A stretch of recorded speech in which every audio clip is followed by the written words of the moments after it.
একটা মদের বোতল কিভাবে একজন মানুষের ভাগ্য বদলায়? আমার টার্নিং পয়েন্ট ছিল ওই মদের বোতলটাই। ওইটাই আমি পুরান বোতল কিনা কাইটা বইসা এটারে ফিনিশিং করাইয়া আমি বেচছি। তানভীরের এই জার্নিটা একদিনের নয়, দীর্ঘ 40 বছরের পথ চলার মানে হলো জিরো থেকে হিরো। এখন ধরেন এই যে নতুন মেশিন আনছি 1.5 কোটি টাকা দিয়ে। তার রাজ্যে এখন তিনি রাজা, কিন্তু প্রশ্ন হলো কিভাবে এই সাম্রাজ্য গড়লেন। তো 80 সনে 10,000 টাকা দিয়ে আপনার শুরু করছি। 2023-এ মেশিন আনলাম 1.5 কোটি টাকা দিয়া। প্রতিষ্ঠানটা হইলো ইলেকট্রিক লাইটিং এর ম্যানুফ্যাকচার কোম্পানি, ওটা ফেন্সি ফিটিংস বলে এটার। আমি একটা সময় ক্রিসেন্টে চাকরি করছি আর কি। বাংলাদেশের মধ্যে এই প্রতিষ্ঠানটা এক ফার্স্ট তৈরি হয়, ওইখানে আমি কিছুদিন চাকরি করছি। মূলত ওইখান থেকে আমার এটা শিখার। আমি ওইখান থেকে পরে নিজে ফ্যাক্টরি করি। 1980 সনে আমি ফ্যাক্টরি চালু করি। আমার এই যে প্রতিষ্ঠানটা যেটা দেখতেছেন আপনারা, সেটা ধরেন করতে অনেক দিন সময় লাগছে, অনেক কাঠখড় পোহাইতে হয়েছে এই জায়গায় আসতে। অনেক প্রায় 40 বছর লাগছে আমার এ পর্যন্ত আসতে আর কি। আমি নিজেই একসময় সব দেখাশোনা করছি, সব কাজ করছি। এখন তো ইনশাল্লাহ আমার এখানে অনেক লোকজন কাজ করে। এটা সামান্য পুঁজি নিয়ে শুরু করছি আর কি। 1010 টাকা, এই 10,000 টাকা থেকে শুরু করে আজকে পর্যন্ত এখানে আসা। আমার ইসেই ছিল, মানে মাইন্ডেই ছিল যে আমি কিছু একটা করব, ব্যবসা করব। এই সোর্সে আমি একটা পুঁজি তো তৈরি করছি।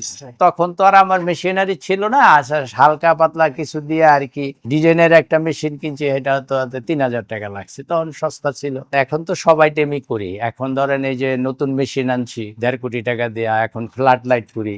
আবার এর মাঝে আবার আপনার চায়না থেকে ইম্পোর্ট করছি, তাই ইম্পোর্টে এখন আবার আপনার প্রোডাকশনে গেছি। তো 80 সনে 10,000 টাকা দিয়ে আপনার শুরু করছি। 2023-এ মেশিন আনলাম 1.5 কোটি টাকা দিয়া, ইনজেকশন মোল্ডিং মেশিন। এখানে ধরেন একটা ডাইসের দামই আছে 12 লাখ টাকা পরে একটা ডাইস। নিজের হাতেই সবকিছু করা। যদি একটা মুরগি পালেন, তা সেই মুরগিটা আপনার ডিম দিব, এই আশা নিয়ে মুরগিটা পালতেছেন। এরপরে আশা করবেন বুঝছি বাচ্চা দিব। তো বাচ্চা দিলে একটা মুরগি যদি ডিম দেয়, 30টা ডিম দেয়, 30টা বাচ্চা হবে। 80 সনের যে আপনার 10,000 টাকা, তো এটা তো আবার ওইভাবে আস্তে আস্তে বাড়ছে। এই প্রতিষ্ঠানটা এই পর্যন্ত আসছি।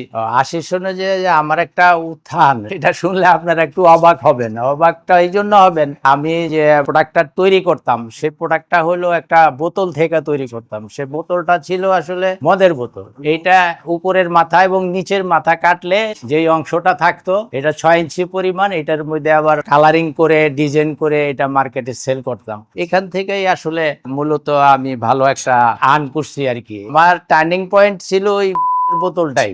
ওইটাই আমি পুরান বোতল কিনা কাইটা বইসা এটারে ফিনিশিং করাইয়া আমি বাঙালি যে দোকান আছে, এই দোকান থেকে আমার বলা ছিল যে আমার মাল যদি হয় তাহলে আমার ফোন দিও। তো এটারে ভালো করে ধুইয়া পরিষ্কার করলে, গ্লাস ধুইলেই পরিষ্কার হইতো আর কি। পরিষ্কার করে এটারে কালারিং কইরা ডিজাইন কইরা তারপর এটা মার্কেটে সেল দিতাম। 88 সনে যখন বন্যার শুরু হইলো, তখন তো সব ব্যবসায়ী আসলে বন্ধর মতন স্টপ, 2-2.5 মাস 3 মাস বন্ধ ছিল আর ব্যবসার সব বন্ধ হয়ে গেল। তো খুব একটা ভাঙ্গা পড়লাম, চিন্তা ভাবনা করতেছি যে আবার কেমনে কি করা যায়। বন্যা টন্যা চলে গেছে, সব ফিনিশিং হয়েছে, ভালো হইতে দেশের পরিস্থিতি। আবার আইসা নতুন করে আর কি ব্যবসা আবার শুরু করলাম। আমি 90 সালের থেকে এই পর্যন্ত এখানে আছি। এটা আমার নিজস্ব উপলব্ধি। এইটা আপনার যে এটা ডাইস আছে এবং মেশিন আনছি, এটার এই মেশিনটার দাম 1.5 কোটি টাকা। এটা 300 টন মেশিন। এটা আপনার এই ডাইটা বানাইছি 12 লাখ টাকা দেয়া। ওই কাস্টিং এর ওইটা একটা অ্যালুমিনিয়াম জাতীয় আর লোকাল মার্কেটের থেকে কিনি আর কিনা। এটা গালাইয়া তারপরে যে মেশিনে পুশিং কইরা বানাইতে হয়।